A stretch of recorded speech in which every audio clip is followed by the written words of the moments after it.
The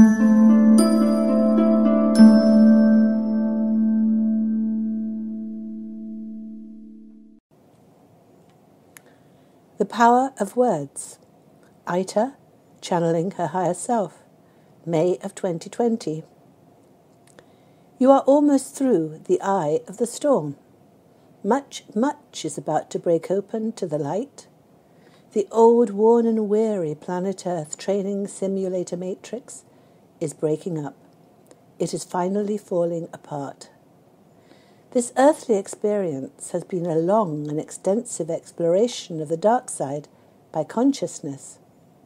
You, dear hearts, dear souls, are knowing that the time of the planet Earth experience is almost over. Consciousness, God, all that is reclaiming her own. In reality, you never left. You see, you are consciousness itself. You each individually are not God, but you are a part of God, and the whole of God is contained holographically in each fragment of God, in each human being. Amazing though it seems to you, who have thought of yourselves as bodies and egos with the inherited thought systems of your parents and forebears, it is of your own volition that you agreed to be entrained into a very narrow and constricted understanding of your earthly life. There are no accidents. This entrainment was for your own growth and evolution into love, and for the growth and evolution of all mankind and its heavenly beingness. Here on earth we are restricted by our human form and our egoic understanding. Our bodies are merely physical temples, computers, vehicles to house our soul. To us it seems that we dream at night and live our real life in the daytime. On earth, truly, what appears to be up is down. What appears to be down is up. In fact, the daytime is a dream. We, the essence of our being, our great spirit, are still in the heavenly realm, even as we experience our daily life. We have never left heaven. We never will leave. We never can leave. Heaven is our home. Our great spirit chose to have an experience here on earth, an experience that would expand our beingness into a greater integration of the love that is God. God is growing his children to be like unto himself. That is why the material realm was created. The universe, the galaxies, suns, planets, and all the beings therein were created so that God could send parts of himself to experience contrast. God is love, beautiful, ever-enduring, deep, fulfilling love and light. God wished to expand his beingness to greater heights of bliss.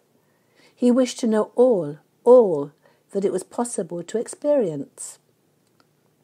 So he sent parts of himself, you, dear hearts, dear souls, into this universal hologram, matrix, computer program that is the world you see in your everyday earthly life. If a tree falls in the forest, does it make a sound? Not unless you, who are the radio that tunes into the sound of the tree falling, are there to hear it. And so it follows, if your eyes are not there to tune into the visual scene of the hologram, is the hologram still there? The hologram, the planet Earth, your surroundings, were created for you to play at being human. You were given free will to choose your experiences, to choose light or dark, to choose love or fear. Free will is a double-edged sword. Wonderful, in that one can choose to turn to the light and be loving and kind and integrate the qualities of God into one's earthly behavior. Since there is a choice, though, there has to be dark also. If there is only light and love, there is nothing to choose. Now, with the dark and the light available for choice, one can sift and sort and work out what one prefers and does not prefer. This hologram experience for the soul is a schoolroom. Here we experience the preferred loving events and the not preferred unloving events. Over time, and with living through the painful, not preferred events, we come to realize that we do not want the dark, the evil, the unkindness, the denigration with words that is so prevalent on planet Earth. In babyhood, as we enter this planet Earth adventure, we are entrained into negativity by our parents, our caretakers, governments and religions, medical systems and cultural morality. This psychological conditioning takes place through the use of words. Words for us are the energy of the Creator in action. The words that we use create our perceived reality. This is a hologram. We program the hologram with our words. When we claim that we are poor, unhappy victims of the nasty behavior of others, when we claim we are ill, in pain, hard done by, and so on, what we claim is what we get. We think we feel bad because of what others do and say to us that is unkind and uncalled for. Actually, we project out our thoughts and consequent words onto others, and those very words create their negative or positive reaction to us. It would seem to be so easy to change our thinking and therefore change our words to the positive. In this hologram experience, it is quite a challenge. It is said that the eye does not see itself, nor does it. We are quick to criticize the behavior of others, but we do not see how our own entrained, automatic, unkind words and deeds affect those around us, how they influence behavior, and how they are deadly to ourselves. Every word that comes out of the Son of Man is creative. Every word, every claim is a blueprint for life. A belief and claim of poverty leads to poverty. Man then sees he is poor and complains bitterly of his poverty. Thus he creates more of the same with his words. Every heartfelt claim of abundance brings more abundance. Hence the saying, to those that have shall be given, and to those that have not, even that which they have shall be taken away. And so it is. We think that we feel unhappy because of unpleasant events that happen to us and cruel people who behave unkindly towards us. So we complain, and in so doing, we call out more negative experiences. That which they have is manifested from their thinking. So why this earthly adventure? In sifting and sorting through the morass of complicated and painful experiences that constitute the planet Earth life, we grow in understanding of the love that we truly are. We find that when we are not in the loving mode, we are unhappy. In fact, the more out of alignment we are with our soul, the unhappier we are. We are out of alignment with our soul's inherent lovingness when we are in fear. Fear is the imagined opposite of love that we are in this hologram to experience.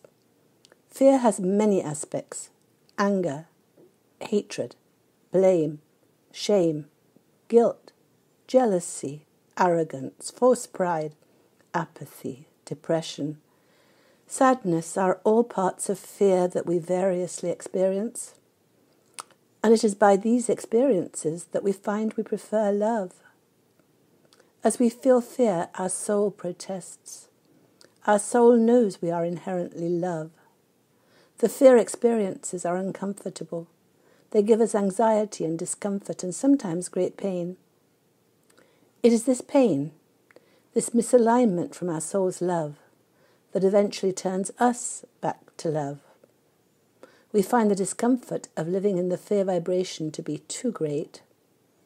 Finally, when we have experienced all we came here to feel, we turn to the light. We turn to love. We listen to the still small voice of our soul. And we return to the love that we never really left. We become unconditionally loving. We become blissfully happy and content with the world around us. Nothing really matters anymore, for we have reclaimed our true identity. We know now we are of God. We know now that we are divine spirits having a human experience to learn love. We know we have experienced dark to have a greater understanding of the inherent love that we are. We have sifted and sorted the preferred and the not preferred, and in so doing, we have realized our true potential. We have sorted out our values and discovered our talents, preferences, and abilities. Now we look at the world benignly and kindly. From our high vibration in the upper room, we see the world as a benevolent schoolroom. We love all and everyone. All are a projection of God. There is nothing outside God. All is exactly as it's meant to be. We know our thoughts and words create our reality. We see only the love that runs the universe. With our high vibration, we help to lift the world and all around us out of the fear dimension. This planet Earth fear experience is coming to an end. We humans are returning to being the wonderful, blissful, powerful, creative beings that we truly are. That was Aita, channeling her higher self. We are blessed beings indeed.